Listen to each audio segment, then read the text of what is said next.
Bismillahirrahmanirrahim. Assalamualaikum warahmatullahi wabarakatuh.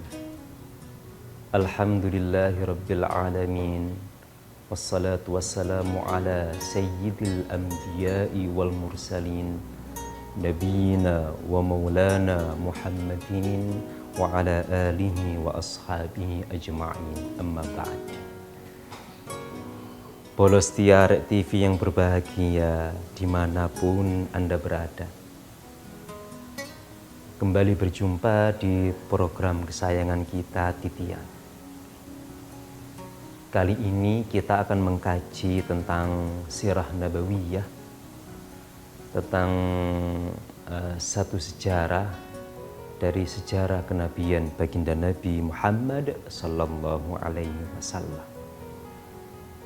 Ada satu peristiwa, yang peristiwa ini diabadikan di dalam Al-Quran surah An-Nasr.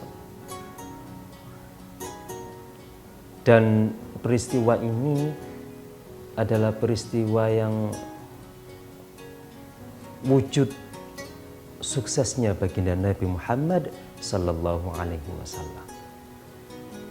Kita tahu bahwa baginda Nabi itu terlahir di kota Makkah hari Senin tanggal 12 Rabiul Awal tahun 571 Masehi. Artinya boleh kita katakan bahwa Mekah adalah kampung halaman baginda Nabi Muhammad sallallahu alaihi wasallam. Atau juga boleh kita istilahkan bahwa Mekah adalah tanah air baginda Nabi Muhammad sallallahu alaihi wasallam. Tapi apalah daya, baginda Nabi itu hidup di Mekah. Tapi apalah daya, baginda Nabi itu bisa tetap nyaman di kampung halaman, artinya hidup di kampung halaman beliau sampai usia sekitar 53 tahun. Lalu kemudian baginda Nabi karena mendapatkan tekanan dari Quraisy Makkah saat itu, musyrik Mekah saat itu, sehingga dengan berat hati beliau pun berhijrah menuju Madinah. Di Madinah berlangsung 1 tahun, 2 tahun, 3 tahun, sampai tahun ke-8. Di tahun ke-8 Hijriah ini, baginda Nabi melakukan atau memberikan satu instruksi. Dalam satu momentum, tiba-tiba baginda Nabi itu menginstruksikan seluruh sahabat yang berpengalaman dalam hal berperang untuk menyiapkan diri sekomplit-komplitnya, sesempurna-sempurnanya. Uniknya, baginda Nabi hanya memberikan instruksi tetapi tidak menginformasikan mau ngapain, akan kemana. Dan ini membuat para sahabat itu penasaran, kepo sahabat-sahabat itu. Dan tentu para sahabat tidak berani untuk menanyakan kepada baginda Nabi. Soalnya biasanya kalaupun toh ada rencana untuk berhadap-hadapan dengan musuh, baginda Nabi pasti menginformasikan detail, waktunya, tempatnya, lokasinya, strateginya. Kali ini tidak. Saking penasarannya, sahabat senior termasuk Sayyidina Abu Bakar As-Siddiq radhiyallahu ta'ala anhu itu mencoba menggali informasi kepada istri baginda Nabi yang tak lain adalah putri Pak Abu Bakar. kepada Sayyidah Aisyah radhiyallahu taala anha, sahabat Abu Bakar As-Siddiq radhiyallahu taala anhu bertanya, "Duk, apakah baginda Nabi memerintahkan engkau untuk menyiapkan perlengkapan menuju ke medan perang?" "Iya, ayah." "Kamu tahu nggak, Nduk, kemana baginda Nabi akan berangkat?" "Saya tidak tahu, ya." "Iya, kita semuanya yang diberi instruksi sama baginda Nabi itu penasaran. Mau kemana ini?" Wis, singkat cerita, sudah bersiap nih. Dan nggak tanggung-tanggung polo. Waktu itu sudah cukup jaya kekuatan militer muslimin. 10.000. Wow, 10.000 bergerak ini. Sesuai instruksi baginda Nabi. Tapi sebelum ini terjadi, apa sih yang melatar belakangi baginda Nabi itu kok moro-moro kesannya yang ditangkap sahabat itu memberikan instruksi demikian? Jangan kemana-mana polo, akan kita lanjutkan tetap di Titian.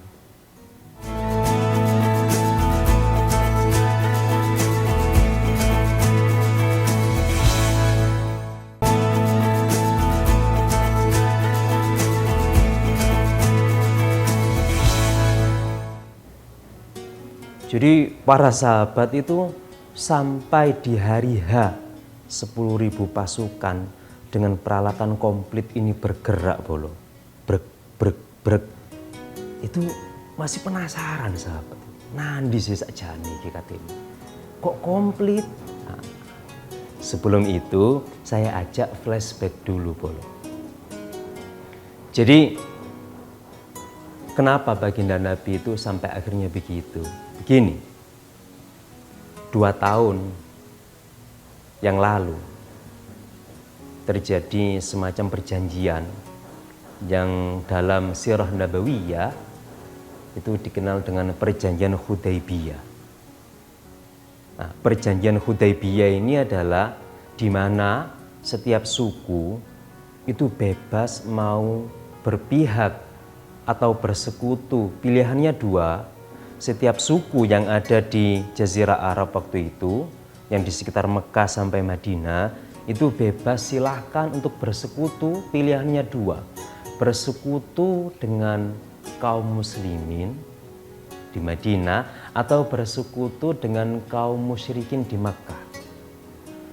Nah, dari sekian suku ini, beberapa suku itu memutuskan diri untuk bersekutu dengan kaum muslimin di Madinah. Di antaranya ada suku Aslam, ada suku Daus, ada suku Bani Salim, ada suku Khuza'ah. Nah, 4 ini diantaranya yang join bersekutu dengan kaum muslimin Madinah. Nah, yang bersekutu dengan kaum musyrikin Makkah itu ada suku Bani Bakar.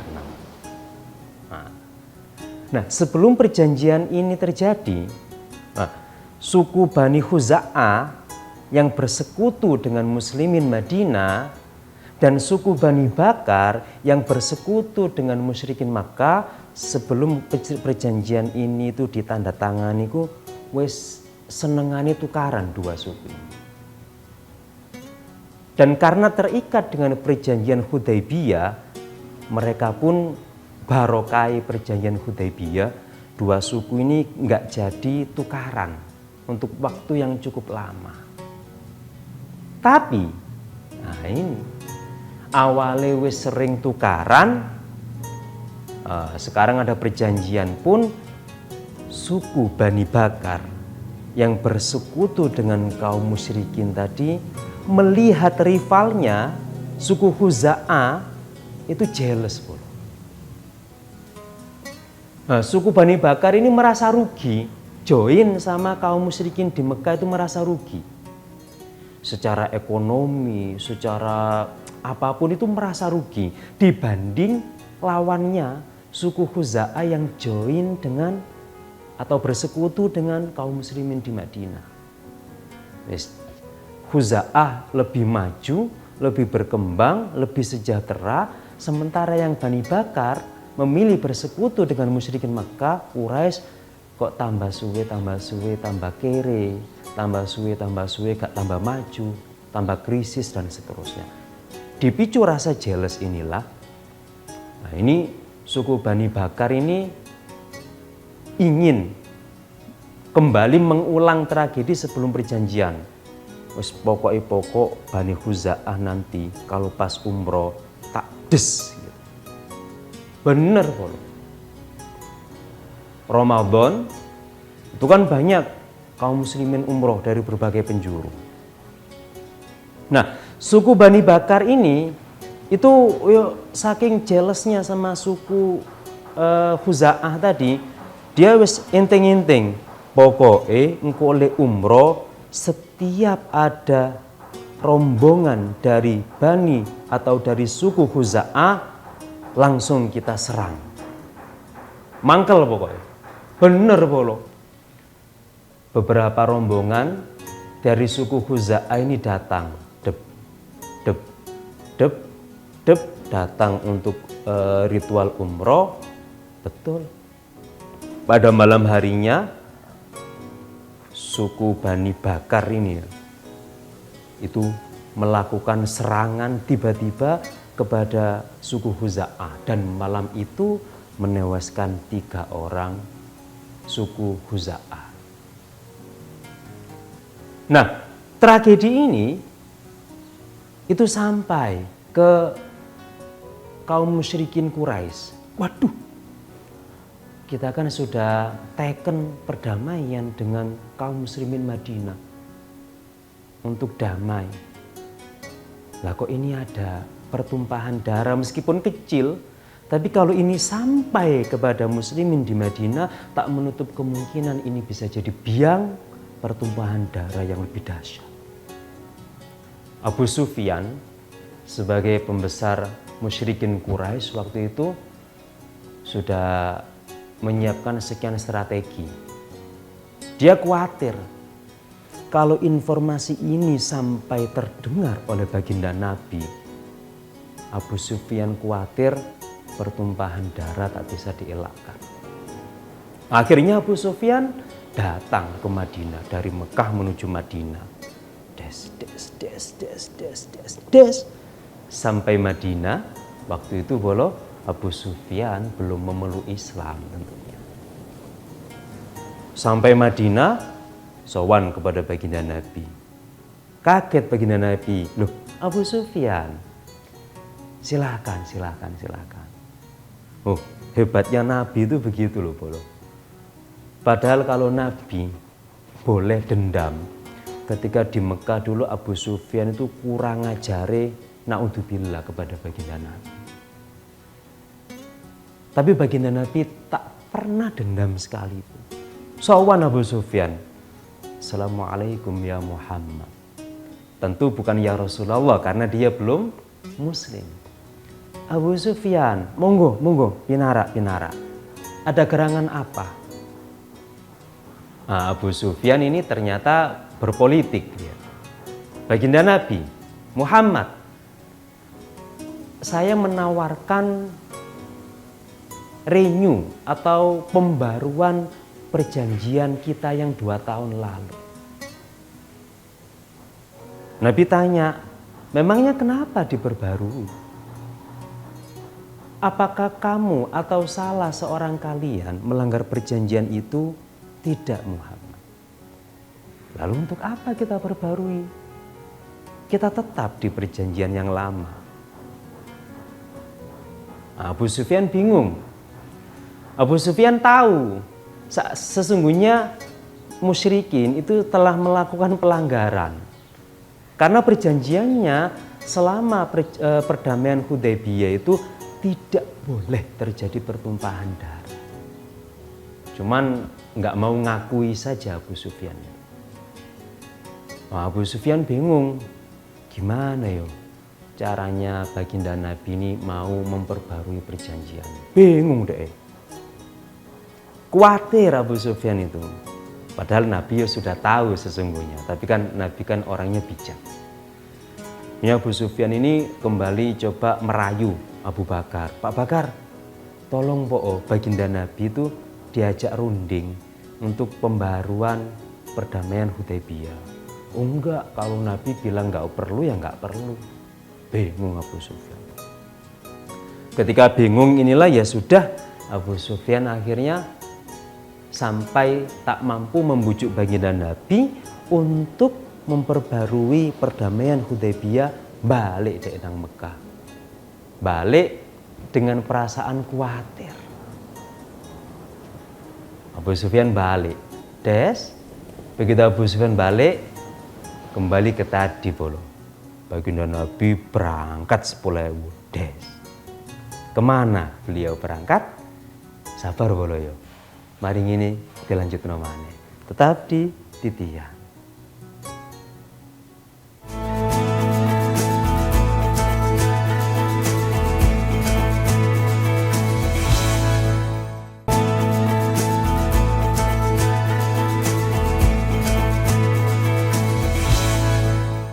Kembali ke program kesayangan kita Titian ya.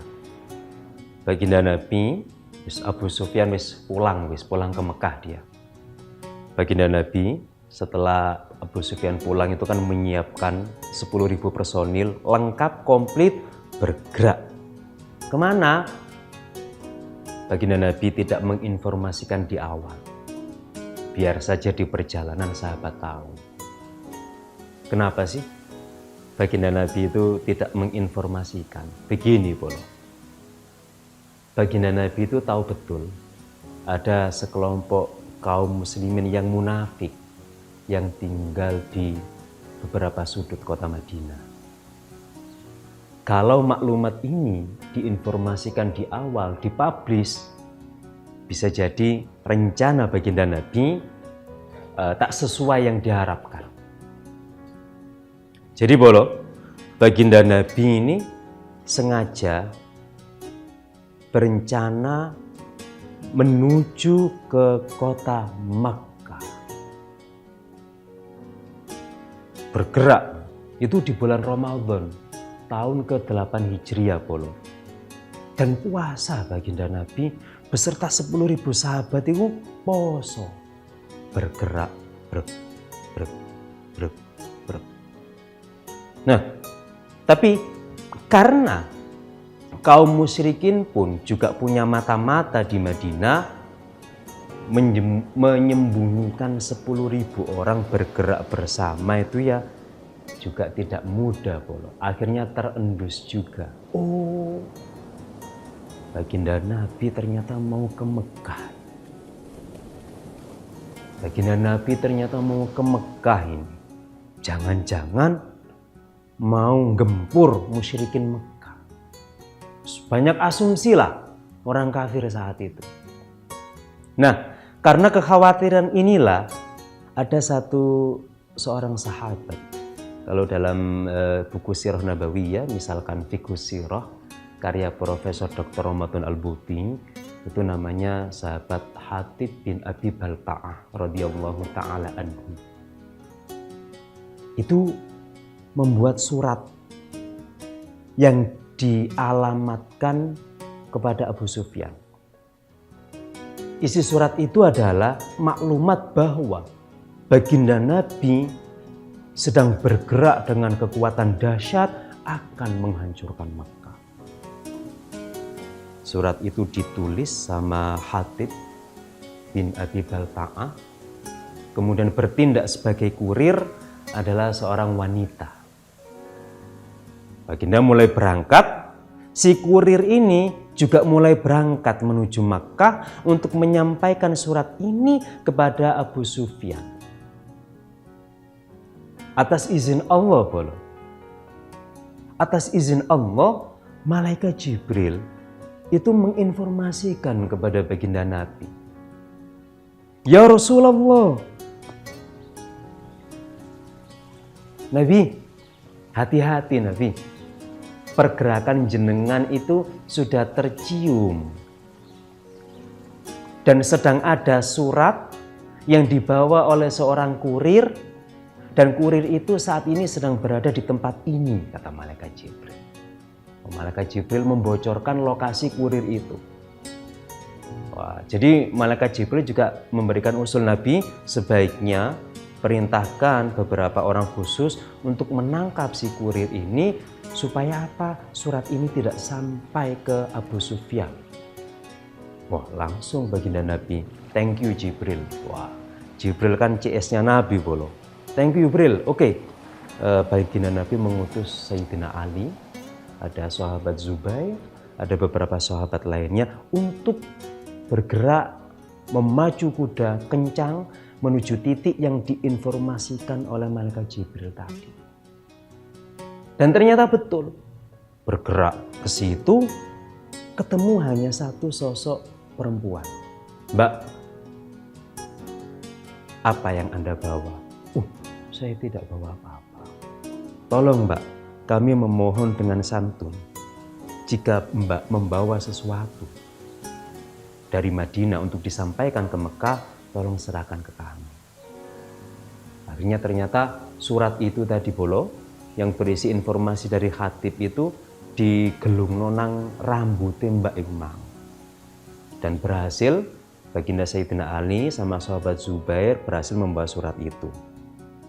Akhirnya pun surat ini tak sampai ke Mekah, dan Mekah, musyrik Mekah masih slow, santai. Belum tahu kalau baginda Nabi sedang bergerak. Bergerak baginda Nabi menuju Mekah. Dan di tengah perjalanan, di sekitar titik 36 mil dari kota Mekah, baginda Nabi transit mendirikan tenda. Dan seluruh orang satu kepala diminta sama baginda Nabi untuk menyalakan satu obor. Praktis bolo. 10.000 obor itu menyala bersama-sama saat malam hari. Dan ini dari kejauhan itu wapi bolo. Dan itu menggetarkan orang-orang Mekah saat itu. Sampai Abu Sufyan dalam satu kesempatan, loh kok di titik sana ada kekuatan yang maha dahsyat, 10.000 obor moro bareng. Itu strategi baginda Nabi ya, untuk membuat musuh itu ciut nyalinya. Sampai pada akhirnya Abu Sufyan ini, nah saat transit ini baginda Nabi secara kebetulan itu papasan dengan sang paman, namanya Abbas bin Abdul Muthalib, dan menyatakan Islam. Kemudian sang paman ini menawarkan begini, "Leh, ya kan baginda Nabi kan ponaane. Sampeyan kate nandi? Mau ke Mekah, Lek. Ngapain? Enggak ngapa-ngapain. Mosok enggak ngapa-ngapain. Peralatan komplit perang gini. Enggak, paman, enggak ngapa-ngapain. Kita semuanya hanya ingin ke Mekah. Segini leh, aku tak pulang, tak bilang ke Abu Sufyan, tak kasih tahu bahwa kamu dan beberapa kaum muslimin itu sedang ke Mekah.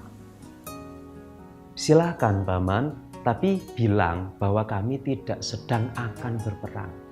Kami semua ini hanya ingin berkunjung ke kota Mekah." Oh, baginda Nabi. Sang paman Abbas bin Abdul Muthalib pulang, ketemu sama Abu Sufyan. "Abu Sufyan, ayo takjak ketemu ponaanku." "Kenapa? Kamu tahu nggak? Ada obor kekuatan dahsyat." "Iyo, aku ini ngerti. Sopo iku? Iku ponak aku." "Loh, Muhammad?" "Iyo, kate lapo?" "Kate nang Mekah." "Loh, lapo? Gempur ta?" "Gak, wis salah. Tak ajak sowan nang ponak aku." "Waduh, dipateni kok aku." Abu Sufyan ngepir, "Engko aku dipateni lek nekani ponakmu." "Gak, wis salah, tak jamin." Budal Abu Sufyan diajak sama pamannya Kanjeng Nabi tadi ketemu sowan ke kemahnya Kanjeng Nabi. Wah. Disitulah kemudian Abu Sufyan itu mbuh karena terpaksa, mbuh karena ketakutan, Yang jelas atas hidayah Allah, Abu Sufyan menyatakan keislamannya. Masuk Islam Abu Sufyan. Nah, setelah masuk Islam ini Abu Sufyan kemudian, ya sudah Nabi, saya tak pulang ke Mekah.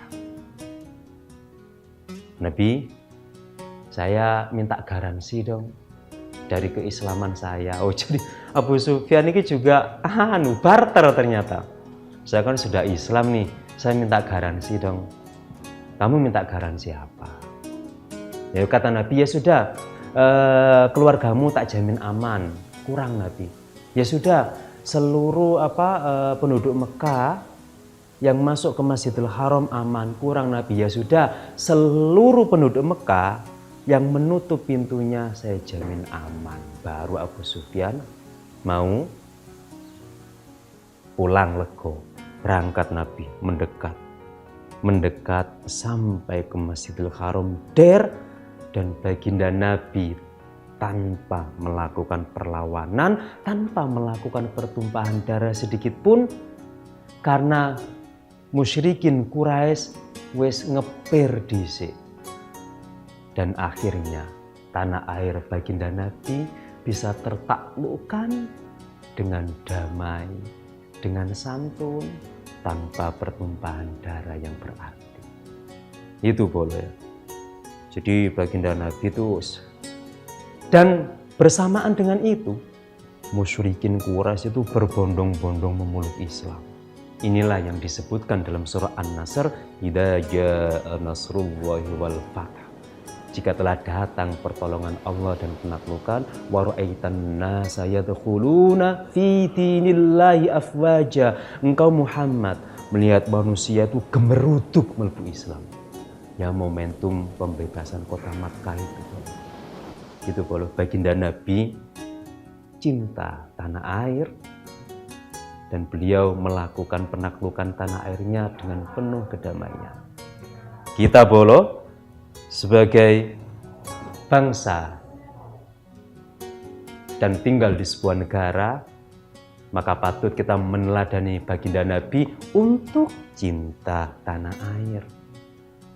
Itulah di antara cara baginda mengekspresikan kecintaan terhadap tanah air beliau. Maka sebagai umatnya, sebaiknya kita juga meneladani baginda Nabi dalam hal cinta tanah air, tumpah darah. Semoga bermanfaat. Matur suwun. Berkenan menyaksikan Ihdinas Shiratal Mustaqim. Wassalamualaikum warahmatullahi wabarakatuh.